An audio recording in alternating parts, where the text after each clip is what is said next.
Yeah, my pleasure. Thanks for showing up. I know everybody loves talking demographics right after lunch. So this is going to be a kind of a nerdy, heavy lift, and I appreciate y'all being there. Um, Jim told me that you all have a Ministry Insight report in front of you. Is that true? Show me some hands. Yes. Okay. All right. Good. Um, so what I'm going to do at the outset is give you kind of my approach to demographics, and then I will walk through a Ministry Insight report with you. And do you also have the cheat sheet that I sent over?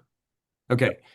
So the cheat sheet's going to help you. I'm gonna go right through that, but after I'm done and you have, rightly forgotten most of what I've said, the cheat sheet is really going to help you as you go through your own Ministry Insight report, as you pull reports in the future, you can kind of know what to look for. But for me, demographics really breaks down into three categories. And so this is that top part, that demographic triage that's on your notes there, the cheat sheet.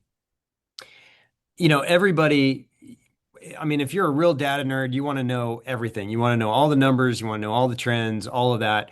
And that's fine. And for most people, especially most ministers, they want to know what are the things that I can do? What are the items that I can know? How can I best understand my community to engage it with the gospel? That's really what I'm all about. And frankly, that's how I approach demographics. I mean, we can go all into trends and percentages and trend extrapolations and all of that fun stuff. But really, if it doesn't help you as a local church engage your community with the gospel, then it really doesn't matter. This is all academic. So, with that in mind, everybody should know some primary demographic variables about your context. So whether that is population, you ought to know your racial and ethnic composition, and you ought to know whether those lines are going up or going down. I mean, what is changing in those big categories? And whether that's your 1 mile radius, a 2 mile radius, I'm going to show you the report that Jim pulled for me. It's a gigantic area. And so, um, whatever it is, you ought to know how many people are in that vicinity, and you ought to know what demographic type they are, racial and ethnic, and whether those communities are changing or not. And in some areas, they're not changing. And in other areas, it's very fluid. So that's primary. Secondary variables are usually best on a map so that you can see where the concentrations of these variables change. But secondary variables are stuff like educational attainment, household income, those kind of things, houses with children, those type of things that help you understand how your community works, how it changes, how it grows, how it declines. And those, education and median income are tied to a lot of what we would call successful variables. And so whether a community is doing well economically is usually tied to its educational attainment and its median household income. If there's a high percentage of homes that have food stamps or paid lunches in schools, whatever it is, I usually can get a pretty good feel for that in the secondary variables. But those tertiary variables are things like percentage of foreign-born people, language spoken at home other than English, and really in Texas, other than English and Spanish. In the Houston area, we have more than 350 different ethno-linguistic people groups and more than 220 languages. But English and Spanish covers 90% of all language speakers in Houston. And so everybody else is in that 10% category. Now, granted, Houston's a big place. We have some really big numbers in some of those categories, but I want to know, like, there's an area in Houston that's 60% foreign born. That's gigantic. That's the majority of the population that lives there. And in that particular census tract, there are a lot of languages spoken. Spanish is really not spoken there. English is not spoken much there. And so that, if that was in the radius that I really cared about, I would want to know that. If you're in an area that is 90% English and Spanish, then knowing those other groups are there, that might be a ministry opportunity. But that's probably an opportunity for partnership, and looking at other areas that might also have that same language group. So in those tertiary variables, I also look at concentration of single parent homes. to know that's usually also tied to educational outcomes. I was raised in a single parent home. I know what that dynamic looks like. I also look at poverty levels, um, SNAP, which is the food stamps. I look at those kind of things more as tertiary variables, and I only go there if the secondary variable tells me that the economics in that area are not good. Well, I want to know, what does that look like? I want to know, the census can tell you if homes don't have health insurance or something like that. But I'm only going to go there if, when peeling the onion, it really warrants you going there. So those are primary, secondary, tertiary variables. You take them in order, and now applying that to the Ministry Insight report, you should have on the top of your report something that says Executive Insight. Um, and there we go. Show me a hand if it says Executive Insight. Okay, good. All right.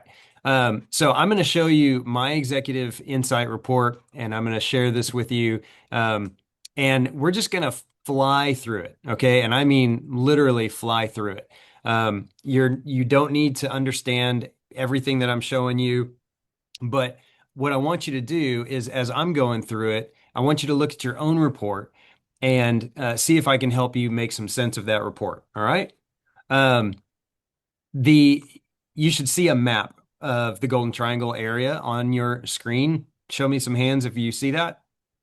We see our specific area, Josh. Okay, good. So this is a gigantic area, and if I was pulling demographics, I never pull a radius larger than 3 miles. I know there are cases for it. I know that some people will say, well, people are driving from all over. If you're in a rural area, maybe a 5 mile or a 10 mile radius is more relevant to you. Let me just tell you, rather than have a hard and fast rule about your radius, you want a radius that tells the story. Okay. So, what is missionally going on in your area? And so, I was approached by a megachurch just a few weeks ago, and he said, we have a 20-mile radius. And I said, I get that. You've got people driving in from all over. The problem is, at 20 miles, you're zoomed out so much, you don't know what's going on in a local 2 mile radius, apart from a different 2 mile radius. And so, even if you have to pick multiple points and pull reports for all of those, a smaller report, 2 to 3 miles, is usually going to be best. So, now this is just for an example case, but you'll see on this first page, I'm going to live on this page for just a second because this is population, this is households, this will show you a trend of what's growing and what's not. Excuse me. I'm recovering from a cold, so I'm going to lose my voice here. But what this chart tells you is who's growing, what kind of household is growing. And what you can see from this is like 2010 to 2020, there was negative growth, but it was only 1%. Statisticians will tell you otherwise. I will tell you 1 or 2% in population, usually because of the radius that you're using, doesn't amount to much. Now, if you're looking at the United States, where population is growing usually plus or minus 0.5%, that's a big deal. But for most of us, 1% really doesn't matter. And I will also tell you this. So you'll see 2025 and 2030 on all your reports. Obviously, the 2025 number I pay attention to because that's probably a real number. 2030 and 2035, I don't pay attention to. Excuse me. Um, because those are trend extrapolations most of the time, which means they're going to say if a community is growing, it's going to continue to grow. If it's declining, it's going to continue to decline. Now, interestingly, this report, you have kind of an up and down. You have a decline from 2020 to 2025, and then you have an increase to 2030 and 35. Again, that's the entire Golden Triangle area. And you'll see that the top of this chart is 0.6% and the bottom of this chart is 0.2%. That's not a big change. So I saw this graph, I immediately dismissed it. You'll see the population graph over here. You'll see that it's slowly growing. That's fine. Households also slowly growing. Family households declining a little bit. We'll get into age cohorts here in just a second, but that usually means that you have an older population. And so if the family household number is going down, that means that young families are not populating with children to the same degree that you're losing older population. So this first page tells you a lot. If you go to the second page, you'll see that this is why these are my primary variables. So we've got population and households on the first one. You've got ethnic on the second one. You'll see here about half percent or half of the population is white, non-Hispanic. Then you have pretty sizable chunks of African American and Hispanic. Again, my area is too big to understand where those populations might be concentrated. And so, as you really get into understanding your community, charts are helpful. Maps are usually better for understanding some of these variables because you can see in a 2 mile radius, you may have one census tract that's 80% Hispanic and another census tract that is 20% Hispanic. But when you merge them together into one number, you lose the story of your community. So that's really what you're looking for. Um, on the bottom here, you see the number and the percentage growth of these different categories. Again, I'm looking for big change. I'm looking for dominant groups, and I'm looking to see if there are missional opportunities that I might be missing in either the population growth or the racial and ethnic growth. Um, any questions on that so far? Where Yeah, do go you ahead. get where do the numbers for 2025 come from? If there's not a quote census being taken, is it taken from like utilities? Where did that number come from? So my hope is that the 2025 numbers are census numbers or relatively close to that. So I will tell you at the outset, I don't use Ministry Insight myself. And the reason is there's so much information in there that you got to weed through, which is why I made you the cheat sheet. I can tell you that the census updates county level every year. If census tracts are large enough, they might also get more periodic updates. If you're in a rural area, chances are your county gets decennial census numbers, which are hard and fast. Everybody banks on that. And then maybe one or two updates within that 10-year time span. So you kind of got to know your context. If you're inside, Beaumont or Orange, you probably get more regular updates than that. Usually, these are trend extrapolations. Usually, these are just mathematical calculations. They come with a huge margin of error. But also, I would say, in the defense of Ministry Insight and others, that's probably not a bad way to go. Communities usually don't change really rapidly in 5 years without some sort of event. I mean, in our area, if you have a power plant that explodes and people have to move out of the area in a very short period of time, that will change the census numbers. But you as a community leader would already know that. So I'm not too worried about, whether 2025 is right on the number. I'm really not even worried if 2030 is on the number. What I would say to you is don't bank on that. I worked for a pastor one time that he did trend extrapolation, guessing on how fast our church was going to grow. So every year our church was supposed to grow. I don't remember what the number was, 5 or 6%. Well, if you say that in too many meetings, people are going to come to accept that as truth and not as a guess. And so I just wouldn't bet the farm on any number that's beyond 2025 at this point, because everybody's guessing. It's also not going to be wildly different than 2020 or 2025. Is that fair? Okay. That was a good question. Any other questions? All right, I'm going to keep going here. So this next page on your report is age trends, and I'm going to tell you, um, there's nothing to know on this page. Okay, so like most zip codes that you pull, most census tracks that you pull, most radiuses for sure, they're going to have the same average age plus or minus 5 years. The only time you're not going to have that is if you pick a particular census tract in Boca Raton, Florida, that has a median age of like 65, or if you pick a census tract like in New York City that is dominated by a school. Now, census tract census information is supposed to be based on the address where people live, and not really affected by schools or plants or whatever else, but they are to some degree. So I just wouldn't invest anything in age. That's just my personal preference, but there's really nothing to know there unless it's freakishly high or freakishly low. But pretty much 35 to 45 is the median age for just about anything. On this next page, I do pay attention to a little bit. This is what they call phases of life, and this will tell you how the ages break down. Now, missionally, what I look for is I look for homes with children under the age of 18. So that's that first two, that 0 to 4 and 5 to 17. I know churches in my area are really big on preschools right now, and so they really want to know, okay, who's got, babies 0 to 4?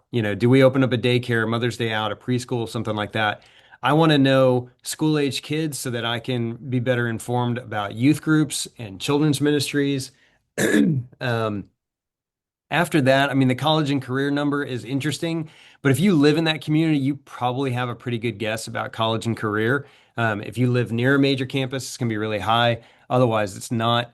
And then the singles and young families number, when you merge them together like that, I don't find that extremely helpful. I like to know where the families are, which is why when I pull census data, I look at households with children.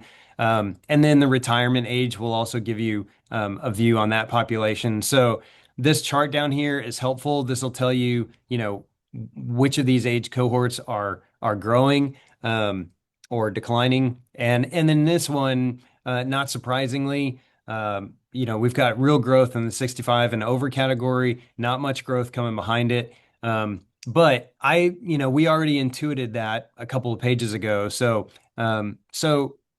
not a ton of information here, but it is a little bit helpful.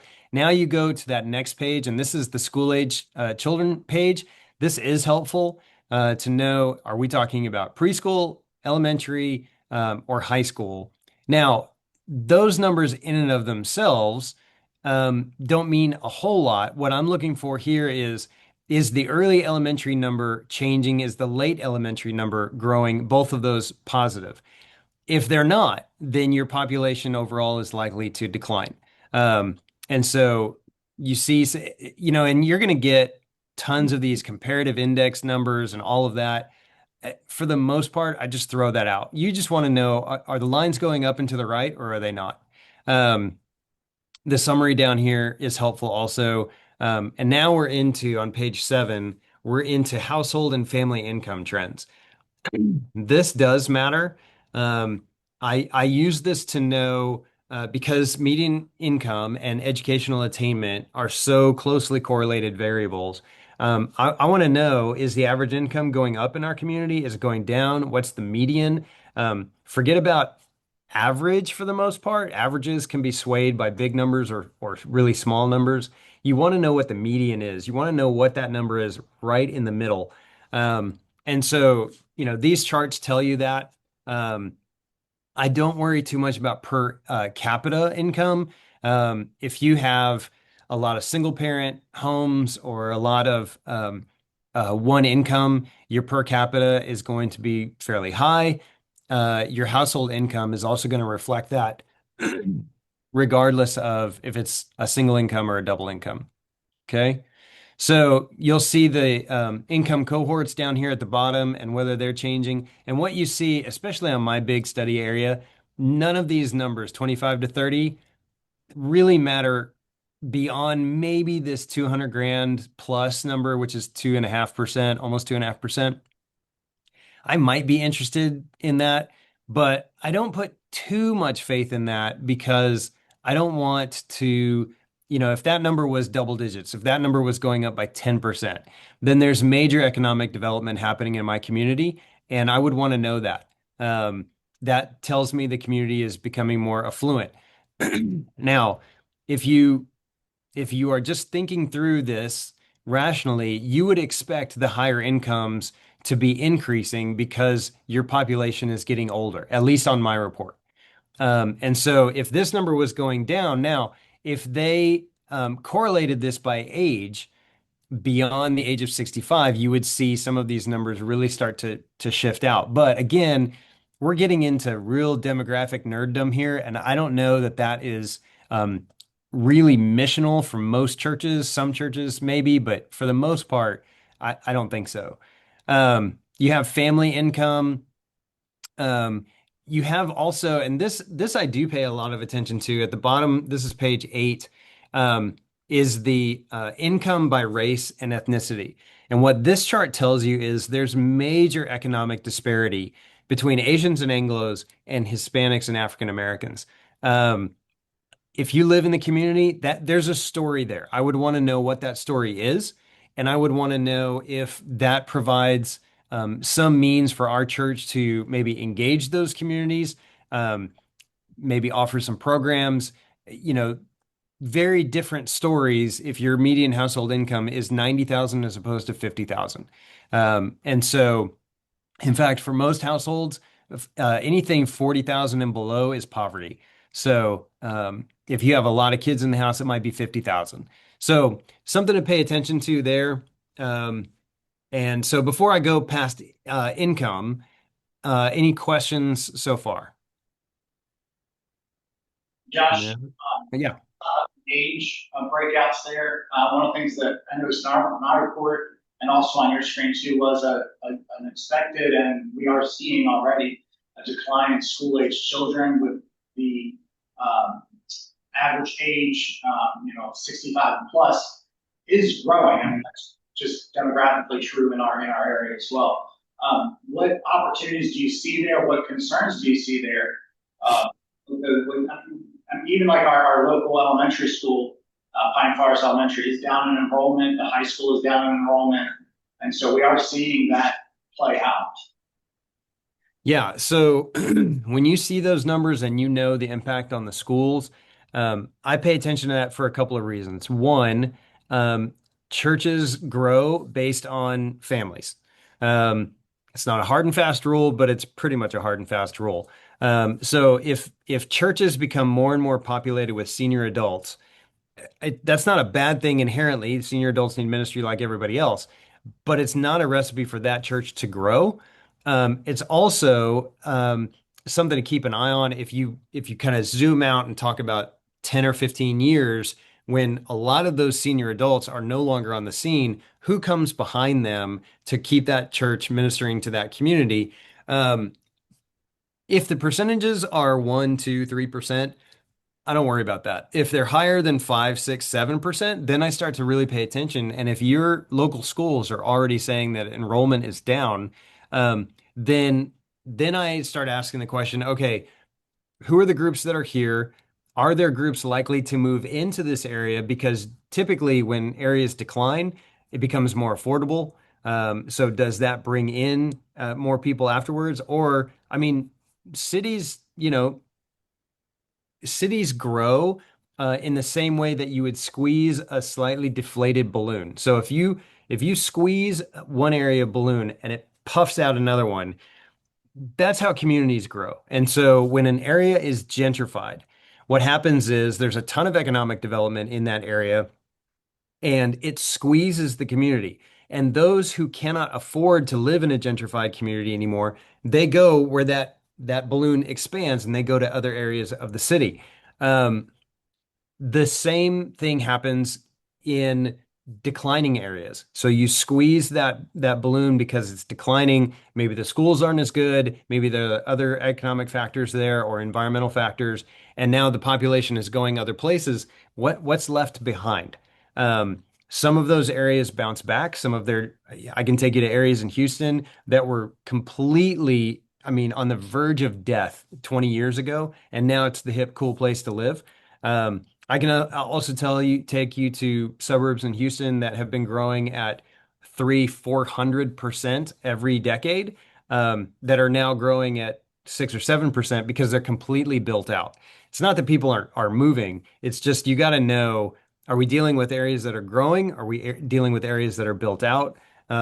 There's stories there. Does that help you a little bit? Um, okay, so going down, now we're looking at on this households and children. Um, I pay attention to single parent homes. Um, the dynamic in those households is different. And so I want to know. I don't, especially in a state as large as Texas, I don't really pay attention to a lot of state comparisons, and so you'll see this down here. You have, in this study area, I have slightly more single parents than the norm for the state, and I have slightly less married couple housing, or married couple families. That doesn't matter to me. What matters to me is this pie chart. Okay, I've got 37% single parent homes. Um, the national average is right at around 24%. And so you do have slightly higher for both the state and the nation percentage of single parent homes. Those are ministry opportunities. And so that may look like tutoring in the local schools, that may look like parenting classes, that may look like a bunch of different things for a church. But this kind of gives me an idea. Okay, this is something to pay attention to. Now, on the next page, you'll see the marriage trends and what you're going to see, especially in this top chart, is a growth in never married. This is a trend that has been growing for years. This is not new information. And so the fact that the never married population is really growing as flat as that is a little surprising to me. This is a heavily married community. Half the homes are married. The divorce rate actually is I would have expected a higher number, but I don't get that higher number because of the never married number. And then you have your separated and widowed number. Um, this, this, I'm a former youth minister. I want to be talking to kids, especially junior high and high school kids, about healthy relationships. I want to be doing marriage retreats in the church. I want to be doing anything I can to strengthen the family in this particular area, especially these never married. This is not the same as you know, uh, people without kids. This could be never married but has one kid, two kid, three kids, whatever it is. Um, I would want to be leaning into that. This to me tells a story. Um, and what this comparison to the state number is telling you is that um, there's a very high percentage of widowed um, compared to the state. Now, I don't pay attention to the divorce as much, but maybe. I mean, you're going to know your community, and if people have lost people because they worked in high risk jobs, whether that's military, industrial, whatever, there are ministry opportunities there as well. And so this is one of those things, and you're going to hear me say this all the time. You want to run all these numbers through your filter of the community. Is this true? That's what you always want to ask, because I can guarantee you that the numbers are going to say one thing. You driving through your community, looking out your windshield, is going to say something else. The full story of the community is probably somewhere in between. You don't see everything out your windshield every day. In fact, you probably, if you drive the same route, you're driving past stuff all the time that you're going to miss. And the numbers are never going to pick up everything either. And so you're going to want to be able to pay attention to both of those things, if at all possible. So, um, so just kind of keep that in mind. I'm going to reference that a lot. This next, educational attainment, I pay a lot of attention to this. This correlates with income in a major way. Sometimes it correlates with family success variables. What this tells me is, in my study area, a lot of high school diplomas and GED is as far as people go in their education. So when we're talking about educational attainment, the census asks people, what is the highest level of education that you have attained? And so anybody who says, graduate level, which is what you'll see the highest category here, that's the highest category for the census too. That means they've checked all the other boxes. So in my study area, only 6% of people have got a graduate degree of any kind. That includes doctors, lawyers, engineers, whatever. And so in my study area, you have 13% who got a bachelor's degree. You can see, compared to the state, that's a very low number. You can see that the high school diplomas are higher than average. Now, that could be because in your community, you don't need more than a high school education, and there could be industrial reasons for that. There could be other reasons for that. My father-in-law never got more than a high school education, worked for Exxon for 35 years, and did very, very well. And so his educational attainment does not correlate to his income. But for most people, it usually does. And you'll see the chart here. Again, the comparison index, um, I just wouldn't pay any attention to that. It's not going to tell you anything that these percentages don't tell you, and the percentages are more exact. So, um, any questions about educational attainment? All right, I'm going to take that as a no. Moving down into population by employment, white collar, blue collar, in my community is pretty close to an even split. Um, and you'll see some of the industries down here. This isn't an exhaustive list. The census has a more exhaustive list, but I will also tell you that the census, nobody's going to be 100% accurate on these kind of things. The census is entirely self-report, which means when they do the decennial census, the only things that they really, really have to get for every household is whether it is owned, I'm sorry, whether it's occupied, whether it's owned or rented, the number of people living there, and their ethnicity. Everything else is usually done through what's called the American Community Survey, which is a survey. They get people to answer the questions like how long is your commute, your educational attainment, what kind of occupation you have. All of the fun stuff that us data nerds really look into is not done at the decennial census unless you get along a person who's willing to answer all those questions. But for the most part, that's done through those yearly updates. Um, okay, which brings us to Mosaic, and this is page 13. I will just tell you, and this is my personal preference. I don't pay any attention to mosaic segments. Mosaic segments are, it's a marketing tool and it's based entirely on how people spend their money. And so what the credit card companies do, and it was a credit check, I think Experian that came up with Mosaic. What they do is they look at a person's spending habits and they look at, are they spending a lot of time on home renovations? Are they spending a lot of time on vacations? Are they eating out a lot? Are their grocery bills really high? Is their gas bill really high? And then they have like 60 of these categories that tie together their income, their age, their spending habits, and they give you a profile of those people. And they all have really cool names like small town sophisticates and digitally savvy. Um, I just don't, ministry wise, I don't see the real value. Now, that is entirely my opinion. And there could be someone in that room that lives and dies by mosaic segments. I know statisticians that make their career on mosaic segments. And so this is just a statistician's difference of opinion. That's all this is.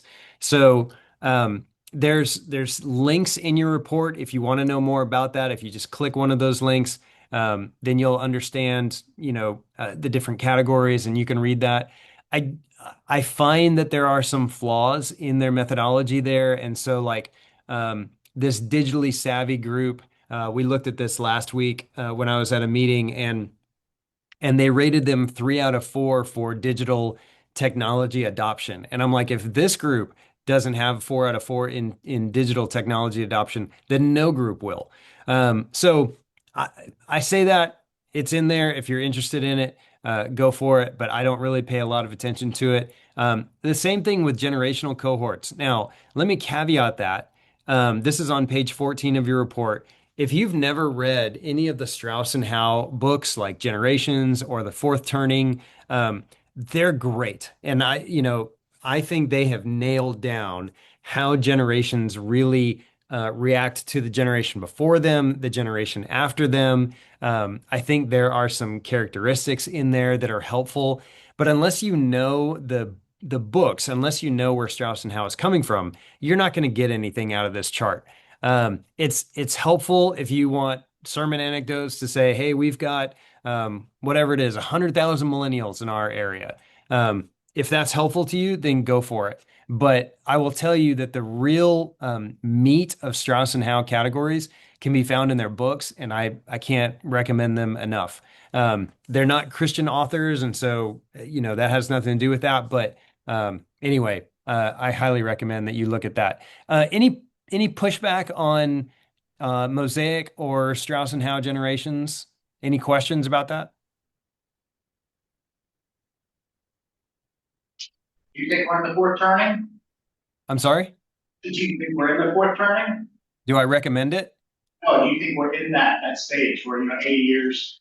Oh, um, I don't know. I tend to lean in that direction. But I'm not 100% sure. I'm kind of waiting on that one. I have a 14-year-old and an 11-year-old. I'm a very young Xer, so I'm at the very tail end of Generation X. I do think there's a lot of meat here. And I find it really interesting. I'm not sure about the fourth turning, so I'll put it that way. Good question. Any others? Okay, so which brings us to page 15. This is the religious preferences. Um, and I will tell you, read this with a high degree of skepticism as far as the numerical truth behind this, and look more for the narratives that are in your community. Um, there are a couple of problems with this. First of all, a lot of these things are asked in a way that nobody wants to say yes to. So, does your community need addiction support groups? Um, Only 6% said, yes, this is very important. Another 26% said, yeah, it's kind of important. That matches the US average. Um, I haven't yet engaged a community that understood their need for addiction support groups well. The halo response, which is what statisticians and surveyors call it, the halo response is the one that they is the response that the person answering the question thinks the guy wants to hear when asking. And so you'll get like opportunities to develop personal relationships. That's a very easy question to say yes to. Skills training, very easy answer to say yes to. Daycare, you'll see down here, family-oriented activities, very easy question to say yes to. Addiction, not so much. And so when it comes down here, do we need more holiday programming? There's a huge number here, but it's what this red number is telling you is it's actually less than the national average. Does that mean that your community doesn't like Christmas? I don't think so. And it's still relatively close to what the national average is, but in your community, in this community, I would have expected a little bit more on senior retiree activities. Um, so I'm looking for I'm looking for stories here. I'm looking for things that really pop off the page. So when you add these two numbers together, are they a big number? Um, that kind of thing. And then down here, um, I I've been a church consultant for about 20 years, and I really, like when you ask the community, do you want quality sermons? They're gonna say yes. Whether it's a Christian community or a lost community, they're gonna say yes. Does that mean they're going to church to hear the quality sermons? No. Um, do they want religious education for children? This is a polarizing question these days, that was not polarizing just a few years ago. And so, does the community want warm and friendly encounters when they go to church? Absolutely. If they think a church is friendly, are they going to go for that reason? Of course not. People go to church these days for the same reason that they have gone to church for the last 40 years. A friend, family, or coworker invited them. Period. End of story. VBS numbers don't mean anything. Fall festival numbers don't mean anything. Easter doesn't mean anything. Mother's Day doesn't mean anything. If people are coming to your church regularly, it's because a friend, family, or coworker invited them, and that's it. So, are these good to know? Yes. Should they turn your ministry budget? I don't think so. Um, that's again a difference of opinion, but I have a very high degree of skepticism when it comes to this. Now, this is also the point in this presentation where churches completely disregard what I say, which is fine. They're like, man, we know that there's a huge addiction issue in our community, and this just confirmed what we already thought, and we're going after it. If this tells the truth for you, great. Um, Also, if you're reading this and you're like, oh, our community cares about parenting or families, you should have already assumed that to begin with. You don't need to know Jesus to care about your family. So I throw that out there. Um, and again, it is what it is. Now, when you request a mission insight report, this is usually the one that people will send you. And so, what I did on your cheat sheet is I said, okay, if you happen to get a bunch of reports from Mission Insight, which is possible, this is how you want to kind of triage those reports. I gave you some rules of thumb there. And then in that number three, if you're looking at my report, um, this is what I noted in my report. I noted, okay, here's a percentage of children in single parent homes that I want to pay attention to. The income disparity between racial groups is something I want to pay attention to. Um, the relatively flat population growth. I want to pay attention to that as well. And um, so I offer that to say number three, that section on your worksheet, you're going to fill in that differently for every report you see. So lean into that. And then lastly, I give you some questions to ask. Does this report tell the truth? What did I learn from this? What is God maybe saying to us through this report? Um, and as I match this up to what I know about the community, how can I kind of make sense of that? Um, anyway, that's how to meet how I read ministry insight reports. I'm not going to say that's how everybody should, but that's kind of how I do it. Um, as you get other reports from ministry insight, you will get the same data in different formats and maybe exploded a little bit differently. But for the most part, everything that you need is going to be on that executive insight report. Questions? I know that was a lot. I know it was fast, but sometimes it's helpful just to go through a report with somebody and give you an insight to how I'm reading those. What questions do you have? You mentioned that this movie isn't your favorite tool. What are some other tools that you can look at for getting insights into your community that you might? Um, so I'm a big map guy, so I like data that's visualized. So North American Mission Board will run some reports for you, but so I use a mapping software. I can look at how census tracts change over time. I'm a big fan of that, and NAM will also run you some maps if you ask specifically for a couple of variables. And so if you think that there is a huge racial divide in your community, you can ask for that map. If you think that homes with children is concentrated in in one section of your area, you can request a map for that. But for me, if I'm casting vision around demographics, I want visuals. And most people don't care about a chart. I mean, the chart is fine, it informs, but it's not compelling. Usually maps are compelling because the first thing somebody's going to do is go, that's where my house is. And I did not know that about my house and the area that I live. I'm a big fan of NAM and their demographics if you ask for the map visualization. And I do a lot of that on my own. Will say Jim has good options to do that. So if you wanted that ran, he knows how to get that done. Thank you. Yeah, and you all can have my contact info. I'm happy to help you if you need a variable that is visualized. I'm happy to run that. What I tell my churches is if I do a big customized report, it means I'm putting in a lot of hours, and so you get me with the report. So I'll come and I'll present to your church. I'll do it for half an hour to an hour. I'll do it with one person if it's just a senior pastor. I'll do it to the whole church, which I've done before on a Sunday night. That's not the most compelling Sunday night presentation, but I've done it, and so I'd be happy to help you if you need a variable mapped out and NAM can't do it for one reason or another. Then just ask me and I'll do it. What other questions do you have?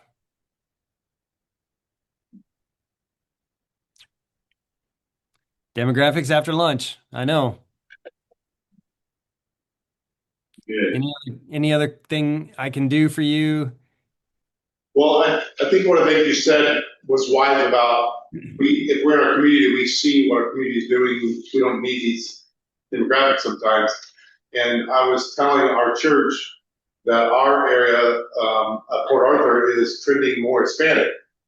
And my church and the generations that were there were saying, no, it's not.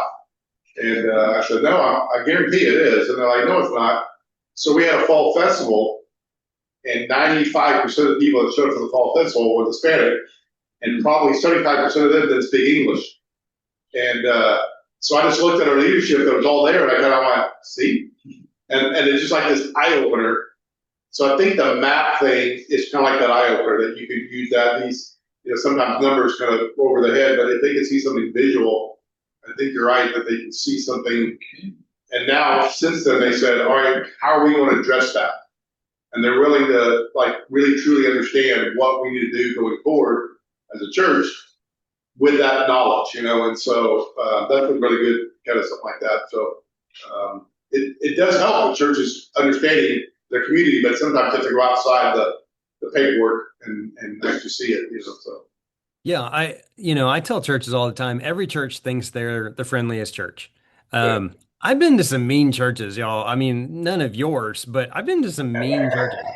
I've been to some churches where I've walked in and no one has talked to me. I sat in the wrong place. I was asked to leave a Sunday school class one time because I got there too early. I mean, I've seen mean churches and I've seen really nice churches. Most people don't visit a lot of churches. And so they don't know what their church appears like to an outsider. And if you've been a Christian for a long time, you've been a churchgoer for a long time, you forget how inherently weird it is to visit a church. I mean, if you don't come from a church background, you're going to go to a building with a pointy thing on the top, looks like no other building you're going to be in during the week. You're going to listen to some dude that you don't know tell you how to live your life out of a book that you've never read, all while handing your kids to a total stranger in a nursery that has a funky smell to it because most nurseries do. All of that, and you're still trying to be like, "Oh, we stand for this song, we sit for this song." When they say saved by the blood of the lamb, that sounds like a tragic farming accident. What are we actually talking about here? I mean, like all of those things. Our communities are the same way. If you drive in and out of your community every time, you might not notice how most of the workers at this particular shop are Hispanic, or you might not notice the ethnic grocery store that's in the strip center over here. You might not notice the variables that are moving around your community unless you really intentionally force yourself to ask those kind of questions as you're driving around. How many ethnic restaurants do I see? How many ethnic workers do I see? How many, I mean, check cashing places and all of those things, all of those are community indicators. I can tell you Chick-fil-A and Starbucks do not build restaurants in places that aren't growing. That used to also be true of Chipotle. I don't throw them in as much anymore. But Chick-fil-A and Starbucks, they know your communities. And if they drop a Starbucks there, it means that community is going to grow. Same with Chick-fil-A. And so those are things to pay attention to, and you generally only do that if you're really intentional about it. You don't accidentally pay attention to things that you're familiar with.